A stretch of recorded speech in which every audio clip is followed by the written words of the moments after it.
नागपूरच्या या पत्रकार परिषदेमध्ये आपलं काय शासन मागे प्रशासन काय अशी मागणी आहे आपण विस्तार सांगा। मी शंकर पहाडे, मार्गदर्शक सुरक्षा रक्षक कर्मचारी संघ महाराष्ट्र प्रदेश। आमची संघटना ही भारतीय मजदूर संघाला संलग्नित असलेली संघटना आहे, जे देशात आणि जगामध्ये मेंबरशिपच्या दृष्टीने नंबर 1चं असलेलं संघटन, त्याला आम्ही संलग्नित आहोत। आमच्या मागण्याच्या संदर्भामध्ये ही जी प्रेस नोट आपल्याला दिलेली आहे त्याच्यामध्ये आम्ही आपल्या मागण्या दिलेल्या आहेत। महत्त्वाच्या मागण्या आहे, चंद्रपूर जिल्हा आणि नागपूर जिल्हा सुरक्षा रक्षक मंडळ हे ज्या व्हॅकन्सी आहेत त्या भरत नसल्यामुळे आमचा तगादा त्यांच्याकडे सुरू आहे, परंतु अजूनही त्याला आम्हाला रिस्पॉन्स प्राप्त होत नाही आहे। सुरक्षा रक्षकांना जी काही वैद्यकीय मदत मिळते त्याच्यामध्ये नवरा बायको आणि 2 मुलांना आहे ती आम्ही त्याच्यामध्ये आईवडिलांचा समावेश व्हावा हे मागितलेलं आहे आणि 1 लाखाच्या ऐवजी ते 2 लाख मदत करण्यात यावी ही एक आम्ही मागणी केलेली आहे। तिसरा विषय आहे, नागपूर जिल्हा सुरक्षा मंडळातील सुरक्षा रक्षकांना कामगार मंडळ जे आहे आपलं, त्या कामगार मंडळाच्या सगळ्या सोयी सवलती त्यांना देण्यात याव्यात। 4, नागपूर जिल्हा सुरक्षा रक्षक मंडळातील सुरक्षा रक्षकांना सेवा पुस्तिका ही जी डिजिटल म्हणजे कुठलाही ॲप तयार करायचा, म्हणजे कुठल्याही कर्मचाऱ्याला ऑफिसमध्ये जाऊन व्यक्तिगतरित्या हजर राहण्याची गरज पडणार नाही। ॲपद्वारे तो सगळी माहिती सबमिट करू शकेल। इलेक्ट्रॉनिक्सचा जमाना आहे, त्यामुळे सगळ्यांचं काम जे आहे ते डिजिटल आणि इलेक्ट्रॉनिक्स स्तरावर व्हावं। महाराष्ट्रातील सुरक्षा रक्षक मंडळातील सुरक्षा रक्षकांचे वय मी त्या सांगितलेलं आहे की हे all these people are covered in the class 4 आणि हे क्लास 4 कर्मचाऱ्यांचं देशामध्ये सेंट्रल गव्हर्नमेंट असो की महाराष्ट्र गव्हर्नमेंट असो, राज्य सरकार असो, यांचं सेवानिवृत्तीचं वय ही 60 वर्षाचं आहे, पण यांना 58 वर्षाचं वय दिलेलं आहे, जेव्हा की क्लास 4 पेक्षाही कमी दर्जामध्ये हे काम करतात, कमी पगारामध्ये काम करतात। तर आमची मागणी आहे की यांचं सेवानिवृत्तीचं वय हे 58 ऐवजी 60 व्हावं। 15 जिल्हा सुरक्षा रक्षक कार्यरत रक्षक औद्योगिक क्षेत्रात काम करणाऱ्या कामगार म्हणजे बूट गमबूट जे मिळतात ते बाटाचे चांगल्या क्वालिटीचे देण्यात यावेत एवढी आमची मागणी आहे। एक घाणेरडे लो क्वालिटीचे बूट दिले जातात आणि ते 1.5 किलो 2-2 किलो वजनाचे असतात। चालताना सुद्धा परिसरामध्ये त्यांना जेव्हा चेकिंगला फिरावं लागतं तेव्हाही ते त्रासदायक ठरतं, तर ते बूट बदलून मिळावे। आणि गणवेश जो आहे हा 7वी मागणी आमची आहे की सुरक्षा रक्षकांना मिळणारी जी वर्दी आहे, जो गणवेश आहे, या गणवेशमध्ये बदल व्हावा।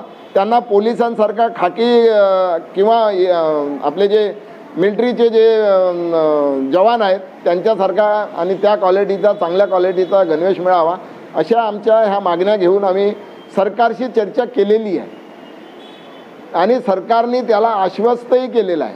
सरकारने कामगार आयुक्त मुंबईला पत्र पण दिलेलं आहे त्या झालेल्या चर्चेप्रमाणे, पण 2023च्या डिसेंबरपासून अजूनही त्याच्यावर काही कारवाई न झाल्यामुळे आम्हाला तुमच्यापर्यंत आलेलो आहोत आणि तुमच्या मदतीची आम्हाला आवश्यकता आहे, जेणेकरून तुम्ही आम्हाला मदत कराल, त्यांचे झोपलेल्यांना जागं कराल आणि आम्हाला न्याय मिळेल। नाही मिळाला तर आंदोलनाशिवाय पर्याय राहणार नाही। शंकर पहाडे, मार्गदर्शक सुरक्षा रक्षक कर्मचारी संघ महाराष्ट्र प्रदेश।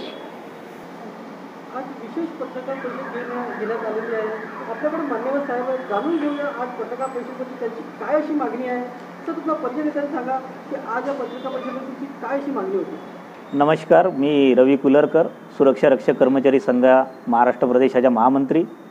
आजच्या पत्रकार परिषद घेण्याचं कारण असंच आहे की गेल्या 2022 पासून नागपूर आणि चंद्रपूर जिल्हा सुरक्षा रक्षक मंडळाच्या भरतीकरता संघटना वारंवार मंडळाकडे आणि कामगार विभागाच्या आयुक्तांकडे, प्रधान सचिवाकडे आणि कामगार मंत्र्याकडे आपण नेहमीच याचा पाठपुरावा करतो आहे।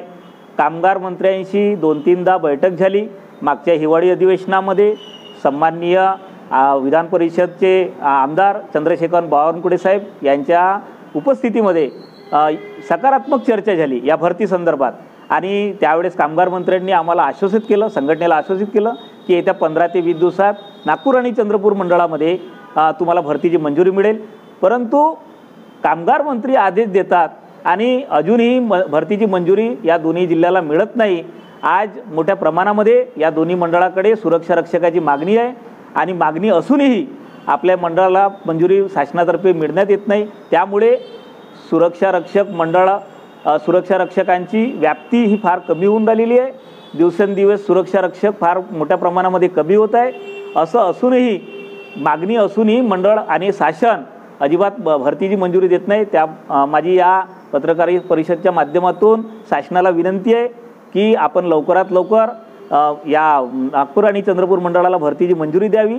अन्यथा संघटनेच्या माध्यमातून आम्ही धरणे आंदोलन किंवा आक्रोशीतून एक मोठा असा काय म्हणते असंतोष आंदोलन पुकारू अशी माझी विनंती आहे. माझे नाव रवी कुलरकर, मी सुरक्षा रक्षक कर्मचारी संघ महाराष्ट्र प्रदेशाच्या महामंत्री. आज या पत्रकार परिषदेमध्ये पुरुषांसोबत महिला सुद्धा तिथे आलेली आहे. ते सुद्धा याच्या पत्रकार परिषदेमध्ये काही आपले विशेष मुद्दे ठेवणार आहे. आपण जाणून घेऊया त्यांचं काय म्हणणं. मॅडम, तुम्ही आपला परिचय द्या, त्याच्यातून तुम्ही सांगा तुमची काय अशी मागणी आहे साथे पाहिजे. माझं नाव सुनीता नरेश गावंडे आहे. मी मनोरुग्णालय इथं कार्यालयात आहे आणि मला इतकंच म्हणायचं आहे की जिथे जिथे काय आमचे सुरक्षा रक्षक आहे, आमच्या लेडीज आहेत ज्या ज्या ठिकाणी आहे, त्यांचा पेमेंट पूर्ण क्लिअरली सारखा असावा. जसे हॉस्टेल इथे जसं आमच्या महिला आहे, महिला किंवा जेंट्स आहेत, त्यांच्या त्या पेमेंटच होत नाही आहे. खूप कमी पेमेंट आहे त्यांचा. शासन प्रशासन यांची जी मागणी आहे त्याच्यात दखल घेण्यात यावी अशी एक मागणी त्यांच्याकडून झालेली आहे. आपण समोर अधिक चर्चा करूया, जाणून घेऊया देखील. मान्यवर साहेब, आपण जाणून घेऊया त्यांची आज या पत्रकामध्ये काय अशी मागणी आहे. तर आपण परिचय द्या आणि काय अशी मागणी आहे तुम्ही त्याच्यावर विस्तृतपणे सांगा. नमस्कार, मी सुरक्षा रक्षक कर्मचारी संघ महाराष्ट्र प्रदेश संलग्न भारतीय मजदूर संघ या संघटनेवरती कार्याध्यक्ष म्हणून कार्यरत आहे. आमच्या संघटनेचे सन्माननीय अध्यक्ष ओमप्रकाशजी यादव तसेच आमचे प्रभारी आदरणीय गजाननजी गटलेवार आणि इतर मान्यवर या ठिकाणी उपस्थित आज पत्रकार परिषद घेत आहे. आपला सांगू इच्छितो की खूप मोठे प्रश्न आहेत. सुरक्षा रक्षक मंडळ महाराष्ट्रात स्थापन असून अनेक गेल्या वर्षापासून शासनाकडून आणि प्रशासनाकडून याकडे दुर्लक्ष होत आहे.